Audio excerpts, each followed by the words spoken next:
3 days before the wedding, I walked into their mansion thinking we were finalizing seating charts or rehearsal schedules. Instead, his parents were waiting in the study. The heavy oak doors shut behind me like I had walked into a courtroom. His mother slid a stack of papers across the desk, her manicured nails tapping against the cover sheet. "Sign it," she said coolly, "or the wedding is off."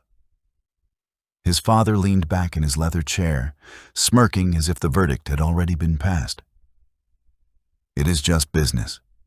You understand, don't you? Protecting our son's future. You bring nothing into this marriage." Nothing. That word burned in my chest. I looked at their smug faces, at the expensive art hanging on the walls, at the way they barely disguised their contempt for me. They thought I was desperate. They thought I would beg. They thought I had no choice. But what they didn't know was that I wasn't marrying into wealth. I already had more than they could imagine. $8 million sitting in accounts they didn't even know existed. A family business my father had built and entrusted to me, and my own lawyer on standby. I kept my face blank, my voice calm, even as their insults stacked higher than the prenup pages in front of me. Inside, though, I was already planning how to crush them. They thought they had cornered me. They had no idea I was about to turn their little trap into their family's public humiliation. Before we continue, please subscribe and share your thoughts in the comments. What would you do if your future in-laws shoved a prenup in your face just days before your wedding? Continuing from the prenup confrontation, the air in that study was thick with silence after their demand. I left with the papers folded under my arm, but I already knew I would never sign them. That moment was not the beginning of my humiliation. It was the climax of a long series of slights, warnings, and insults that I had ignored in the name of love. To understand why I stood my ground, you need to know where this story really began. When I first met Daniel, he was not surrounded by family wealth or pretense.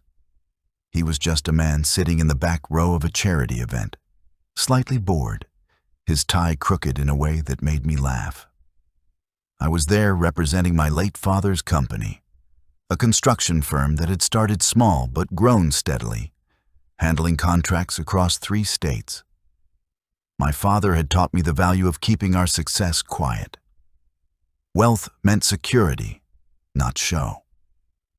To most people in that room, I looked like any other attendee. Daniel noticed me not because of a flashy dress or name recognition, but because I leaned over during one of the speeches and muttered a sarcastic comment that made him laugh so hard he spilled his drink. We started dating quietly.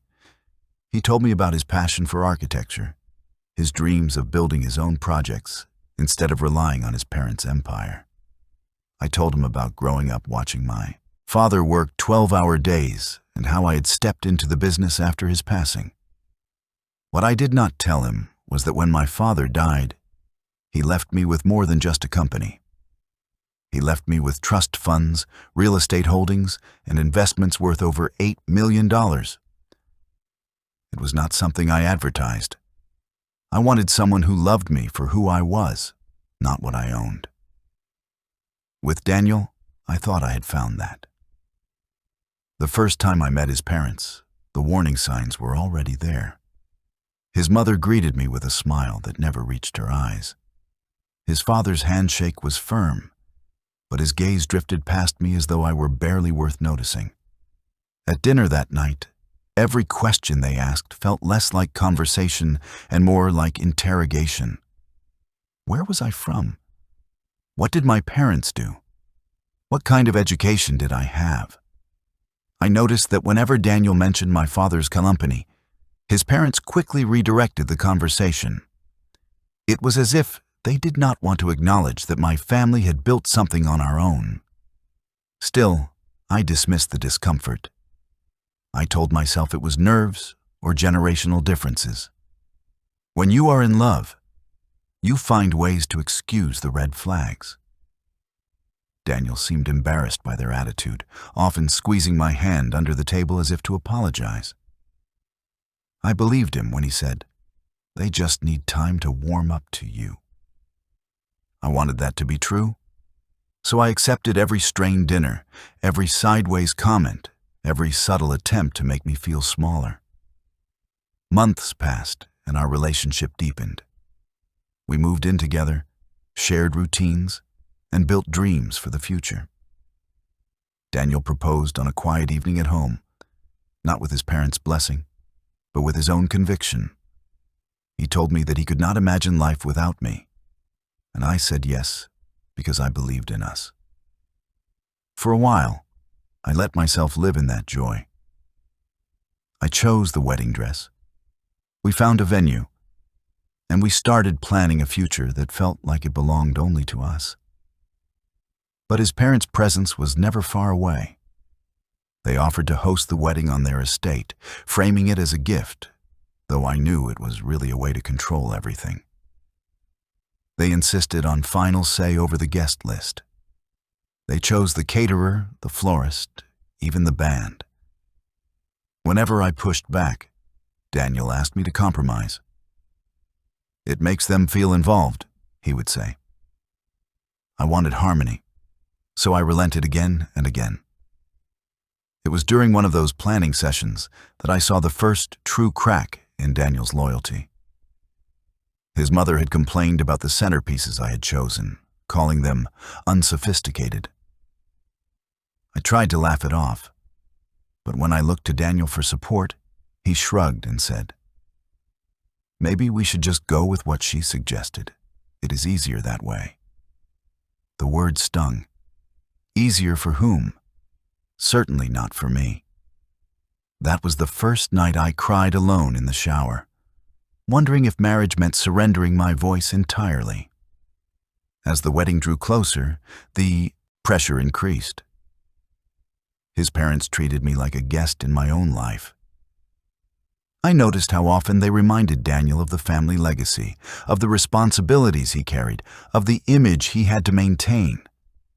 They never spoke of us as partners.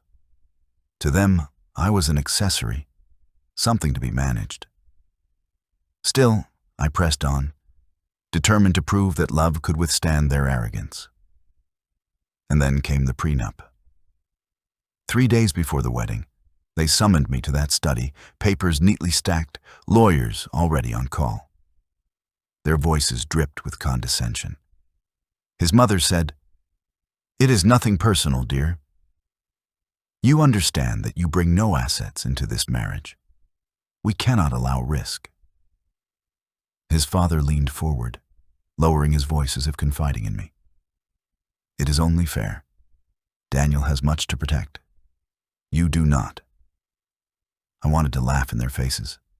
No assets? My $8 million in investments said otherwise. No security? My father's company was valued higher than their son's entire portfolio. But I stayed quiet because silence is a weapon when wielded correctly. They mistook my calm for submission. They thought they had won. As I walked out of that mansion with the prenup in hand, I replayed every insult, every dismissal, every time Daniel had chosen convenience over defending me. A slow fire lit in my chest, one that burned hotter with every step I took toward my car. They believed I was powerless, a woman clinging to their son for wealth and status. What they did not know was that their arrogance had given me the perfect opportunity. They had set the stage, gathered the audience, and written the script. All I had to do was flip it. I drove away from that mansion, gripping the steering wheel so hard my knuckles turned pale. The stack of papers sat on the passenger seat like a coiled snake, hissing reminders of every cruel word spoken inside that study. You bring nothing. Protecting our son's future. It is only fair. Their voices echoed in my head, a chorus of arrogance I could not ignore anymore. By the time I reached my own driveway, the calm mask I had worn in front of them cracked. I carried the prenup into the kitchen, dropped it on the counter, and just stared at it. Page after page of legal jargon, each clause dripping with insult. No rights to marital assets. No claim on future earnings. No share in property acquisitions. If I divorced, I would leave with exactly what I came with. According to them, nothing.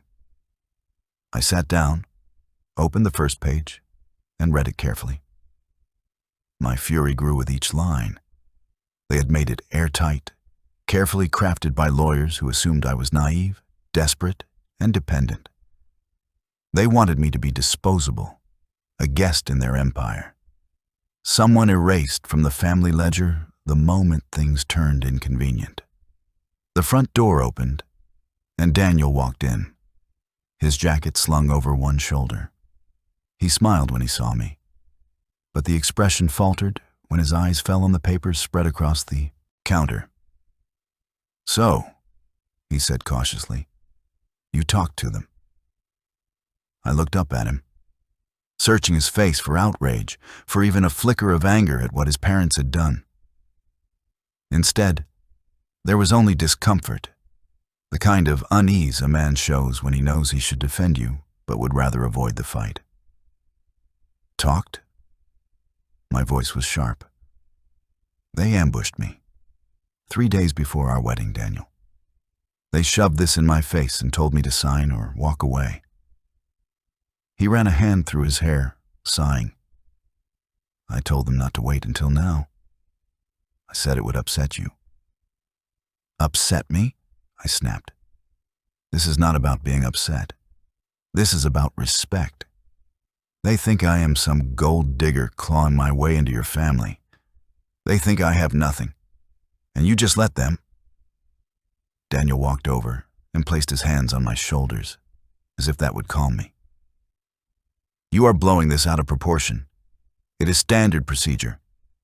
Everyone in my family signs prenups. It is not personal. Not personal." Those words were almost worse than the prenup itself. I pulled away from his touch, my chest tight with disbelief. "So you agree with them? You think I should sign this? That I deserve to be treated like I bring nothing into this marriage?" His jaw clenched, and for the first time, I saw a flash of the man his parents had raised. "It is not about what you deserve. It is about protecting me. You have to understand. They built everything from the ground up. They do not trust easily." My laughter came out bitter and sharp. "Built everything? Daniel, your parents inherited their wealth from grandparents who already owned half this city. Do not stand there and tell me they are self-made. My father built his business from nothing with his own hands, and you know it." The silence that followed was heavier than any argument. He knew I was right, but he was too afraid to say it, too afraid to cross the people who had controlled him his entire life. Finally, he muttered, "Just sign it. It will make things easier." The words sliced deeper than I expected. I looked at the man I was supposed to marry in 3 days and saw not a partner, not an ally, but someone who would always choose convenience over love, silence over defense, obedience over loyalty. The realization was a wound I could not ignore. I did not argue further. I gathered the papers, stacked them neatly, and slid them back into the envelope. "I will think about it," I said flatly. My voice betrayed nothing of the storm inside me. Daniel looked relieved, as though the matter was settled. He kissed my cheek, muttered something about needing a shower, and disappeared upstairs. That night, I lay awake staring at the ceiling while he slept beside me, his breathing steady, his conscience untroubled. I thought about every moment we had shared, every promise of partnership, every dream we had sketched out together. All of it seemed fragile now, built on sand. I thought about my father's sacrifices, the nights he had worked until dawn, the lessons he had drilled into me. Protect what is yours. Never show all your cards, and never let anyone mistake silence for weakness. By morning, the fury had hardened into something sharper. I dressed in silence, kissed Daniel goodbye, and told him I had errands to run. He smiled, none the wiser. As I drove downtown, my plan crystallized. They wanted me weak. They wanted me erased. Instead, I would make sure that when this wedding ended, they would be the ones exposed, humiliated, and stripped of control. I walked into my lawyer's office, the same man who had handled my father's estate, the one who knew every corner of my financial world. He raised an eyebrow when I dropped the prenup on his desk. "They gave you this 3 days before the wedding?" he asked, skimming the clauses with a practiced eye. "Yes," I said, "and they think I am going to sign it." He chuckled, shaking his head. "Then they do not know you at all. This is predatory, insulting, and unenforceable in half a dozen ways. What do you want me to do?" I leaned forward, my voice low but steady. "I want you to prepare something better. Something that makes it clear I am not walking into their cage. I want them to know exactly what I bring into this marriage. And I want every guest at that wedding to see it too." His eyes gleamed with understanding. "You are planning a public reveal?" "Yes," I said. "If they want to treat me like nothing, then I will show them just how wrong they are. They think they are playing chess. I am about to flip the entire board." He nodded, already reaching for his files. "We will make it airtight. They will not see it coming." I left the office with a folder under my arm, not of shame but of power. For the first time since that ambush in the study, I felt like I could breathe. The countdown to the wedding had begun, but so had my countdown to revenge. That evening, Daniel asked casually if I had thought about the prenup. I smiled and said, "Yes, and I have a plan." He kissed my hand, satisfied, never realizing the plan was not for him, but against his entire family. I held my hand steady in his grip, the warmth of his lips brushing my skin. But inside, I was ice. Every nerve in me wanted to recoil, to pull away from the man who had asked me to surrender my dignity for the sake of making things easier. But I stayed still because patience was my weapon now. I had already made my decision. I would not walk into that marriage blind, bound, and erased. If Daniel and his family thought they could ambush me, they were about to learn what happens when you underestimate someone who has more power than you realize. That night, after he drifted off to sleep, I went downstairs to my office. I unlocked the bottom drawer of my desk and pulled out the leather binder where I kept my father's documents. I had not looked at it in years, not since the estate was settled and the investments had been organized. I spread everything across the table: property deeds, trust account summaries, financial statements, and portfolio reports that painted the true picture of what I owned. My name was on every page, every asset accounted for. I traced my fingers over the total at the bottom of one report: $8,012,436. 40 years of my father's labor, doubled and tripled by careful investments, now in my hands. I sat back in my chair, letting the weight of it sink in. To Daniel's parents, I was nothing more than a liability, someone who should be grateful for scraps.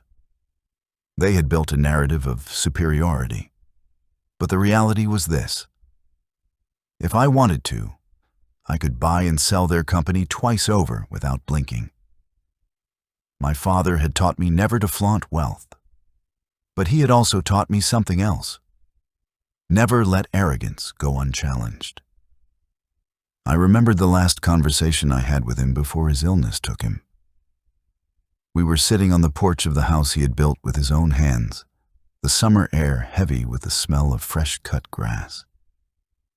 He had looked at me with tired but sharp eyes and said, "Protect what is yours. Do not give it away for love or loyalty. If someone wants to stand by your side, they will do it because they respect you, not because they think they own you." At the time, I thought he was warning me about business partners. Now, I realized he had been preparing me for this exact moment. The shock of Daniel's betrayal, his willingness to let me sign away my rights without a fight, settled deeper with each passing hour. He was not the man I had thought he was. Love had blinded me to the truth. He would never choose me over the shadow of his parents. The prenup was not just paper. It was a mirror, showing me the reality I had refused to see. But grief quickly gave way to resolve. If they wanted a contract, they would get one. Just not the one they expected. I called my lawyer the next morning and told him to draft a document that would put everything into writing. My assets, my holdings, and the conditions under which I would enter into any marriage. It would not be a surrender. It would be a declaration. When I met him later that day, he slid a draft across the desk. "This is stronger than their prenup. It outlines exactly what you bring into the marriage, including the businesses and the trusts. It also makes it clear that you retain full ownership of everything, regardless of marital status." He tapped the final page with his pen. "If they force their son to sign this, it is effectively the opposite of what they tried to impose on you." I scanned the clauses carefully. Each line was a blade, cutting through their assumptions of my weakness. By signing, Daniel would acknowledge that he had no claim over my fortune, no control over my father's company, no rights to my properties. His family would have to face the truth. The power balance was never in their favor. "Perfect," I said, my voice steady. "We will unveil it at the wedding." My lawyer raised an eyebrow. "That will be public." "That is the point," I replied. "They embarrassed me in private.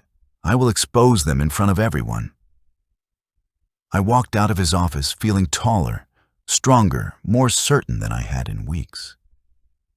The fear that had gripped me since that ambush was gone, replaced by something harder. Revenge was not about screaming or storming out. It was about precision, timing, and letting your enemies dig their own graves before you handed them the shovel. Back at home, Daniel was pacing around the living room, clearly anxious. He looked up when I entered. "So?" he asked, his tone hesitant. "Have you decided?"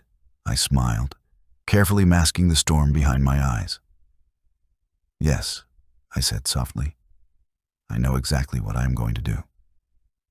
His shoulders relaxed, relief washing over him. "Good. I told you, it will not change anything between us. Once we are married, it will all just fade into the background." Fade. That word stuck with me.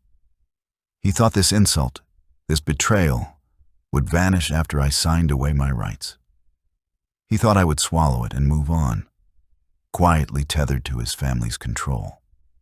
If only he knew that the background was exactly where I planned to leave him and his arrogant parents, forever overshadowed by their own greed. The days that followed were a blur of preparations. Guests flew in, the rehearsal dinner was arranged, and the estate buzzed with activity. Outwardly, I played the role of the calm bride-to-be, smiling for photos, nodding at flower arrangements, and rehearsing my vows. Inwardly, every detail was a countdown. Every ribbon tied, every plate set, every glass polished brought me closer to the moment I would flip the script they had written for me. At the rehearsal dinner, the first sparks of their downfall ignited. His mother raised a toast, her smile dripping with superiority. "To Daniel and his bride," she said, pausing just long enough to imply I was nameless in her world. May this marriage be strong, and may our family's legacy remain protected." The room applauded politely, but I caught the smirk she exchanged with her husband. They believed they had already won. They thought I was quietly folding under the weight of their expectations.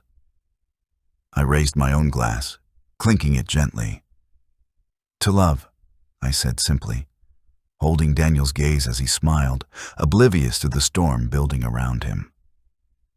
Inside, I was already picturing their faces when the truth came out. 3 days ago, they had shoved a prenup in my face, smirking as if they had trapped me. But in less than 24 hours, I would hand them papers of my own, and the smirk would disappear forever. The next morning, I woke with a calmness that surprised even me. The house was alive with movement. Hairstylists arriving early, planners fussing over details, deliveries crowding the driveway. To everyone else, it was the day of the Yalom wedding. To me, it was the day of reckoning. I kept my composure through the motions of preparation. Makeup, gown, hair, photographs. I smiled when people expected me to smile, nodded when they gave instructions, and accepted compliments with the serenity of someone playing a role. No one suspected that under the silk and lace, under the jewelry carefully selected by Daniel's mother, I carried a folder of my own. It was in my dressing room, locked in a small briefcase. Inside lay the contract my lawyer had drafted, the document that would turn this day into the performance of my life. By mid-morning, Daniel came to see me, sneaking into the room with a grin that once would have made me melt. He took my hand, kissed it again, and whispered, "Are you ready for forever?" I looked into his eyes, searching for any sign of doubt, any flicker of awareness that what he had asked me to do was wrong. But there was none. He was content, satisfied, convinced that I had bent to his family's will. My smile was soft, but my words carried an edge he did not recognize. "Forever is a long time, Daniel. You should be sure about who you are standing with." He laughed nervously, brushing it off as pre-wedding jitters. "We are fine. My parents are relieved you came around. This will make things so much easier for everyone." There it was again. Easier. His definition of love had become obedience, and his parents had trained him well. For a moment, grief clawed at my chest. I thought of the nights we had stayed up talking about dreams, the laughter we had shared, the intimacy that had felt so real. Was all of it just a mask? Or had he changed the moment his parents made their demand? I would never know. What I did know was that he had failed me when it mattered most. The ceremony began as the sun filtered through the stained glass windows of the estate chapel. Guests filled the pews, elegant in their suits and dresses, their eyes shining with curiosity and admiration. The Jenkins family sat proudly in the front, Daniel's parents radiant in their victory, their smug smiles daring anyone to challenge the empire they believed they controlled. When the officiant asked if anyone had reason to object, my heart thundered in my chest. I thought briefly of speaking then, of ending it in that instant. But no, the timing was not yet perfect. Timing was everything. I kept silent, my veil hiding the fire in my eyes. We exchanged vows, words that felt hollow as they left my lips. Daniel repeated his lines, holding my hand as if everything were flawless. The rings slid onto our fingers, the applause swelled, and the kiss sealed the ceremony. To the guests, it was a fairy tale. To me, it was the opening act. The reception was held in the grand ballroom of the estate, chandeliers glittering above, champagne flowing freely. Daniel's parents moved among the guests like royalty, basking in the compliments, accepting praise for their generosity and sophistication, stayed close to Daniel. but every word of small talk felt distant. My attention was fixed on the briefcase, waiting in the corner of the room, guarded by my lawyer, who stood quietly with the patience of a man who knew exactly when his moment would come. Halfway through the evening, Daniel's father tapped his glass with a spoon and called for attention. "Ladies and gentlemen," he announced, "thank you for joining us to celebrate the union of our son with his beautiful bride. As many of you know, our family has always valued tradition, loyalty, and legacy. Today, we honor that by welcoming her into our fold." Applause rippled through the crowd. His mother stepped forward, her voice sweet but edged with steel. "We know our son has chosen well, and we trust that their future together will be secure, with both love and protection guiding their path." The words protection and secure made bile rise in my throat. This was their victory speech, their declaration of control. They thought they had won. I stepped forward, smiling graciously, and lifted my own glass. "Thank you for your kind words," I said, my voice steady and clear. "But since we are speaking of legacy and protection, I believe it is time we share some clarity about what this marriage truly means." A murmur spread through the room. Daniel frowned, confused. His parents stiffened, their smiles faltering. I motioned to my lawyer, who walked forward and placed the briefcase on the table. Gasps rose as he unlocked it and withdrew a neat stack of documents. "These," I said, lifting one packet high enough for the nearest guests to see, "are the terms under which I agreed to stand here today. They outline what I bring into this marriage: $8 million in assets, businesses spanning 3 states, and properties valued beyond anything in this estate." I laid the papers flat on the table, the numbers shining in black and white. Unlike the document I was handed 3 days ago, this is not a demand. It is a declaration. The ballroom fell into stunned silence. Daniel's eyes widened, his mouth opening, but no words forming. His mother's hand trembled around her glass, and his father's face turned the color of stone. "You see," I continued, my voice carrying over the room, "when I was told I brought nothing, that my presence here was a liability, I realized the truth. The only liability in this room is arrogance. My father built his empire from nothing but sweat and grit. He left it to me, and I have grown it into something greater. I do not stand here asking for protection. I stand here offering partnership, something that cannot be bought or controlled." Gasps, whispers, and murmurs filled the space. Guests leaned forward to study the documents as they were handed around, scanning the figures with disbelief. Daniel stammered, "Why did you not tell me?" I met his gaze, unflinching. "Because I wanted a husband who would love me, for who I am, not for what I own. But when you let your parents treat me like nothing, you showed me exactly where your loyalty lies." His father tried to regain control, his voice booming. "This is outrageous. You had no right to—" I cut him off, my voice sharp and clear. "No right?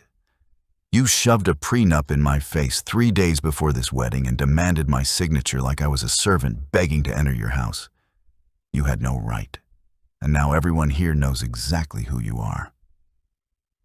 The guests erupted in whispers, heads shaking, eyes narrowing at Daniel's parents. The performance was over. The illusion of their superiority had shattered in one stroke. For a moment, the ballroom was silent, except for the low buzz of whispers sweeping across the tables. Daniel's mother's painted smile cracked at the edges, and his father's jaw tightened as though he had bitten into something sour. They had not expected resistance, much less exposure.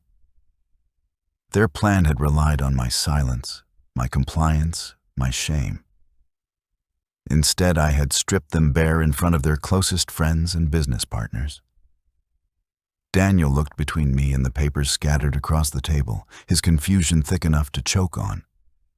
"Why did you do this here?" he asked, his voice breaking. "Why now?" I did not answer him. My eyes were fixed on his parents, watching as their empire of control crumbled under the weight of truth. Guests leaned close to the documents, whispering in astonishment at the figures. Some smiled discreetly at me, while others looked at the Jenkins family with thinly veiled contempt. Every reputation they had tried to protect with their prenup was unraveling before them. Daniel's father finally stepped forward, his voice louder than the murmurs. "This is inappropriate," he barked. "This is a family matter, not a spectacle. You are humiliating yourself." I tilted my head, calm and composed. "No," I replied evenly. "I am humiliating you. You tried to erase me, and now everyone can see exactly how wrong you are." His mother slammed her glass down on the table so hard it cracked. "You think money makes you our equal?" She spat, her voice dripping with disdain. "We built this legacy long before you came crawling into our lives. You cannot buy respect no matter how many millions you wave in front of people." The irony nearly made me laugh. "Respect?" I said. "Respect is earned, not demanded. You had the chance to welcome me into your family with dignity. Instead, you chose greed and arrogance. Do not talk to me about respect when you have shown none." Daniel tried to intervene, his hands raised in a useless attempt to calm the storm. "Please, both of you, stop. This is supposed to be a celebration." But his voice carried no weight anymore. The power had shifted, and everyone in the room knew it. The rest of the evening was tense, fractured into hushed conversations and uneasy glances. Daniel's parents retreated to a corner, whispering furiously to one another, their eyes darting toward me like knives. Daniel hovered helplessly, his attempts to salvage the mood falling flat. I danced when asked, smiled when approached, and played the perfect bride. But every move was calculated. Their counterattack would come. I could already see it in their eyes, and I needed to be ready. Sure enough, the next morning, their retaliation arrived. A courier delivered a thick envelope to my doorstep, stamped with the crest of their family's legal team. Inside was a letter dripping with veiled threats. They accused me of misrepresentation, of concealing assets, of manipulating their son into marriage under false pretenses. They claimed that unless I signed their original prenup immediately, they would challenge the marriage's validity and pursue every legal angle to destroy me. I read it twice, then placed it neatly back in the envelope and slid it across my lawyer's desk. He scanned it with a smirk. "Desperation," he said simply. "They are flailing.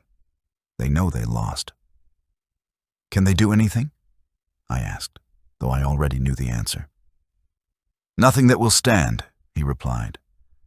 "Their prenup was coercive and sprung on you at the last minute. Courts hate that. As for their accusations..." He tapped the pile of my financial records we had already organized. "You disclosed everything to me. That paper trail is ironclad. They cannot touch you." Relief settled in, but so did something sharper. This was no longer about defense. This was about offense. I wanted them stripped not just of pride, but of power. If they thought they could intimidate me into signing away my future, I would show them how little control they actually had. The opportunity came faster than I expected. A mutual acquaintance, one of the guests at the wedding, called me 2 days later. His voice was low, conspiratorial. "I thought you should know," he said. "The Jenkins family has been spreading rumors since the reception. They are telling anyone who will listen that you ambushed them, that you are unstable, that you married Daniel for money. They are trying to salvage their image." My grip on the phone tightened, but my voice remained calm. "Thank you," I said. "That is good to know." I hung up and sat in silence for a long moment. Of course they were smearing me. It was their instinct, when cornered, attack. But what they did not realize was that their attacks only gave me ammunition. Their arrogance made them sloppy, and sloppy enemies are easy to destroy. Over the next week, I began gathering more than just financial proof. I called contacts my father had trusted, people who knew the Jenkins family from years of business dealings. Stories poured in, tales of shady contracts, unpaid debts, hostile takeovers. Their reputation was polished on the surface, but underneath it was rotten. Every conversation confirmed what I already suspected. Their empire was built on intimidation and exploitation. I compiled everything, documents, testimonies, financial inconsistencies, and handed it to my lawyer. He flipped through the files, his smile widening. "If you wanted to go public with this," he said, "we could dismantle them in a matter of weeks." "Not yet," I replied. "Timing is everything. Let them believe they are winning. Let them spread their lies. When the moment is right, we will expose them for exactly who they are." In the meantime, I played the dutiful wife in public. I attended events with Daniel, held his hand, and smiled for the cameras. Behind closed doors, the tension grew. He sensed the distance, the coolness that had replaced the warmth between us. One night, he asked quietly, "Do you still love me?" I looked at him for a long moment before answering. "I love the man I thought you were," I said softly. "But I do not know if he exists anymore." His eyes clouded with hurt, but he said nothing. Perhaps deep down, he knew the truth. He had chosen silence when I needed his voice. He had chosen ease when I needed strength. And now he was reaping the cost of that choice. As the weeks passed, the Jenkins family grew more desperate. Their calls became more aggressive, their letters more threatening. They wanted control, but the harder they pushed, the more obvious their fear became. I waited, patient as stone, until the time was right to strike. And that moment arrived with an invitation. Daniel's parents were hosting a grand gala, a showcase of their wealth and influence, with local politicians, business leaders, and media all in attendance. It was their attempt to reclaim their reputation, to parade their power in front of the city. What they did not know was that I had already set the stage for their downfall. The night of the gala glittered with false charm. The Jenkins estate was transformed into a palace of excess, chandeliers blazing overhead, the driveway lined with luxury cars that cost more than most homes. Guests floated in on a tide of perfume and tailored suits, their voices bright with flattery as they praised the hosts. Daniel's parents basked in it, smiling like monarchs presiding over loyal subjects. Every detail had been orchestrated to remind the city of their dominance. I arrived on Daniel's arm, my gown simple but elegant, a deliberate contrast to the spectacle around me. Whispers followed us as we walked through the crowd, remnants of the stories his parents had spread. Some looked at me with curiosity, others with suspicion. I welcomed it. Suspicion meant people would pay attention when the truth surfaced. Inside, the ballroom buzzed with speeches and champagne toasts. Daniel's father stood at the podium, his voice booming with rehearsed authority. Tonight we celebrate not just our family's legacy, but the partnerships that have made this city thrive.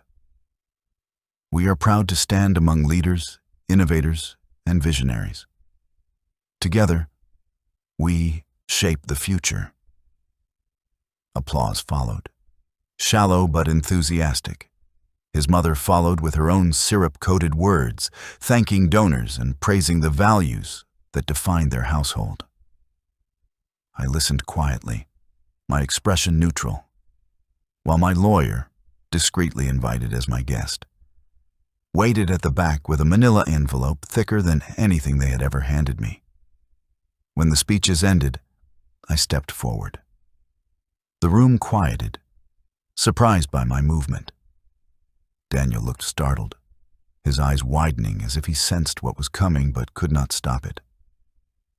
I took the microphone from the podium, my voice steady, every word sharpened like a blade. Thank you all for being here tonight. I want to echo the words spoken by our hosts about legacy and values. Those are indeed important. But values mean nothing when they are only a mask to hide greed and deceit. A ripple went through the crowd. Daniel's parents stiffened, their smiles frozen, their eyes daggers fixed on me. I continued, calm and deliberate. 3 days before my wedding, I was presented with a prenup designed to strip me of dignity, rights, and worth. I was told I brought nothing, that my presence was a liability, that to stand beside their son, I must first sign away any claim to respect. Gasps echoed across the ballroom. Guests leaned closer, the whispers growing. I raised the envelope in my hand. What they did not know is that I come from my own legacy. $8 million in assets, a company my father built from the ground up, and a history of hard work that requires no apology. Their arrogance blinded them to the truth. But arrogance always leaves a trail. I motioned to my lawyer, who began distributing copies of the documents, financial records, testimony, and proof of the Jenkins family's manipulations. Eyes scanned the papers, jaws dropped. Murmurs turned to outrage. I could hear snippets. Coercion. Shameful. Predatory. Daniel's father stormed forward, his voice booming. This is outrageous. You dare attack us in our own home? I met his fury with icy calm. Number, I am not attacking. I am revealing. The attack began when you tried to trap me into silence.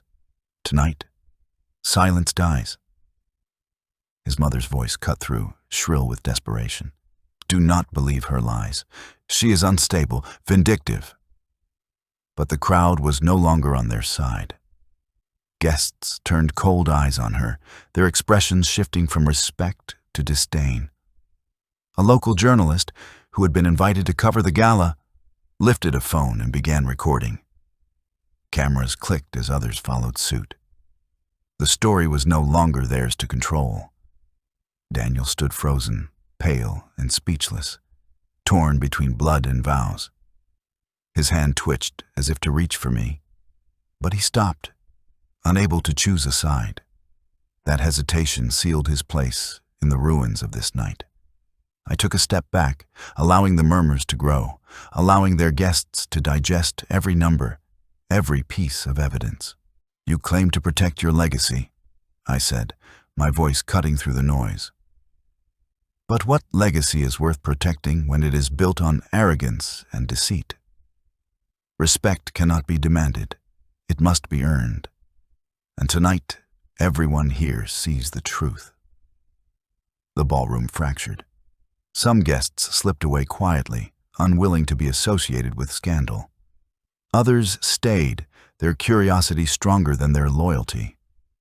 The journalists scribbled furiously, recording every detail. The Jenkins family, pillars of the community, were unraveling in real time, their empire of reputation collapsing under its own weight. Daniel's father tried once more, his voice trembling now. You will regret this. We have connections. We will ruin you. I looked him in the eye, steady and unflinching. You already tried, and you failed. I set the microphone down, turned, and walked away through the crowd, my gown trailing like a banner of victory. Guests parted for me, their eyes following, their whispers sharp with admiration and shock. Behind me, the Jenkins family stood exposed, their empire crumbling under the weight of truth and pride. Daniel did not follow me. He stayed rooted to the spot, his face pale, his silence louder than any vow he had ever spoken. That night, I sat in my home, the quiet a stark contrast to the chaos I had left behind. My phone buzzed with messages. Journalists requesting comments, friends congratulating me, acquaintances thanking me for exposing the truth. I poured myself a glass of wine and looked out the window, the city lights glowing like stars. Revenge had never tasted so calm, so precise. And yet, I knew this was not the end. The Jenkins family would not surrender quietly. Desperation always claws hardest before the fall. I expected them to retreat into silence after the gala, licking their wounds in private. But arrogance rarely dies quietly. Within 48 hours, Daniel's parents launched their counterattack. Articles began appearing in local gossip columns, painting me as manipulative, unstable, a schemer who had entrapped their son for money. Anonymous sources claimed I had staged everything at the gala to embarrass them, that my wealth was exaggerated, that my father's business was a facade. I read the lines with cold detachment, recognizing their fingerprints in every accusation. They were using the only weapon left to them: lies. Daniel confronted me in our kitchen, his face tight with strain. "My parents are being destroyed in the press," he said. "They say you set them up, that you used me. Please, tell me you did not." I set down my coffee cup and looked at him, my voice steady. "What do you believe, Daniel?" His silence was my answer. He could not look me in the eye. He wanted me to soothe him, to make it easier, just as he always had. But my patience was gone. I turned and walked out, leaving him staring at the floor, too weak to choose between truth and convenience. Their smear campaign intensified, but I was ready. My lawyer and I had prepared for this. We released the documents they had tried so hard to bury: unpaid contractors, lawsuits they had quietly settled, debts hidden through shell companies. Within days, real journalists picked up the story, not gossip columnists, but investigative reporters with credibility and reach. Headlines splashed across the city. Jenkins' legacy built on exploitation. Wealthy family faces lawsuits over unpaid labor. Community leaders demand accountability. Every skeleton I had unearthed danced in the public square, each revelation shredding what remained of their reputation. The politicians they had entertained at their gala distanced themselves overnight. Business partners withdrew contracts. Charities returned donations. The empire they had spent decades polishing crumbled in weeks, their names synonymous not with power, but with corruption. I watched it all unfold with a calm satisfaction. This was no longer just revenge. It was justice. They had tried to erase me, but in their arrogance, they had exposed themselves to ruin. Daniel came to me one evening, his suit rumpled, his eyes hollow. "It is all falling apart," he whispered. "My parents, they cannot stop it. We are drowning." I met his gaze, my expression steady. "Not we, Daniel. Them. You chose their silence over my truth. You stood by while they tried to strip me of everything. Now you are standing with them in the rubble." He reached for my hand, but I pulled it back. "I cannot lose you too," he said, desperation cracking his voice.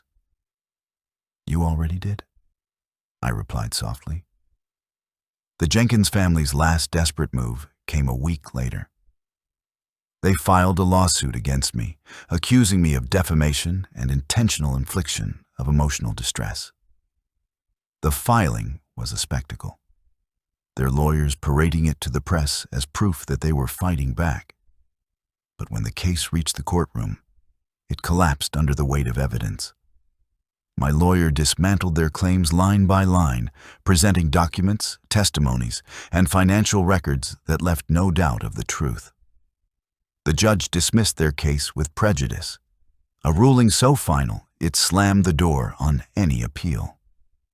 Outside the courthouse, cameras flashed as reporters crowded around. I stood at the top of the steps, the dismissal order in my hand. Daniel's parents shoved past me, their faces pale, their voices sharp with fury. But the microphones followed me instead. I gave one simple statement. The truth does not need protection. Lies do. That clip played on every news channel for days. Their downfall was complete. They were no longer the city's untouchable family. They were disgraced, exposed, abandoned even by those who had once called them friends. Daniel left soon after. There was no fight, no shouting. He simply packed a bag and walked out, leaving his ring on the kitchen counter. I watched him go without a word. Love could survive many things, but not betrayal, not silence, not the kind of weakness that chose arrogance over respect. In the quiet that followed, I reflected on everything. They had tried to make me nothing, to bind me in a cage of legal traps and whispered insults. Instead, they had destroyed themselves. My father's words echoed in my mind. Protect what is yours. And I had. The weeks that followed were strangely quiet. After the whirlwind of courtrooms, headlines, and whispers, silence settled like a soft blanket over my life. The Jenkins name had gone from a symbol of untouchable wealth to a punchline in business circles. Their invitations were returned, their partnerships severed, their empire left hollow. I would see their mansion sometimes while driving, the gates closed, the lights dimmed, as if the house itself was embarrassed to be associated with them. Daniel never returned. He called once, a halting voicemail filled with apologies, promises, and regret. I listened to his voice, the man I had once believed would stand beside me through anything, and I deleted it without calling back.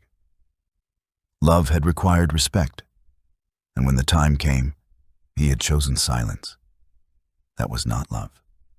It was cowardice. Instead of mourning him, I poured myself into rebuilding my father's company. There was a strange peace in it, a return to the roots of where I came from. I sat in boardrooms, walked through job sites, shook hands with employees who still carried the grit and work ethic my father had instilled decades earlier. They looked at me with respect, not because of what I owned, but because of how I carried myself. That respect was worth more than all the empty compliments I had endured in the Jenkins household. Occasionally, people asked me if I regretted how everything had unfolded. Did I wish I had stayed silent, signed the papers, avoided the storm? My answer was always the same. Silence protects arrogance. Speaking up had exposed the truth. It had cost me a marriage, yes. But what kind of marriage had it been? A union built on obedience and lies would have been its own prison. By standing firm, I had lost nothing worth keeping. In time, I heard fragments of what became of Daniel's parents. Lawsuits drained them. Their allies abandoned them. Their wealth dwindled under the weight of debts and settlements. His mother was spotted at a charity auction, her once flawless posture bent, her smile brittle. His father was rarely seen, whispers suggesting he avoided the public eye altogether. Pride had been their fortress, but pride had also been their ruin. As for Daniel, I heard he had moved to another city, trying to start fresh, far from the shadow of his family. A part of me wished him peace, but not out of love, out of closure.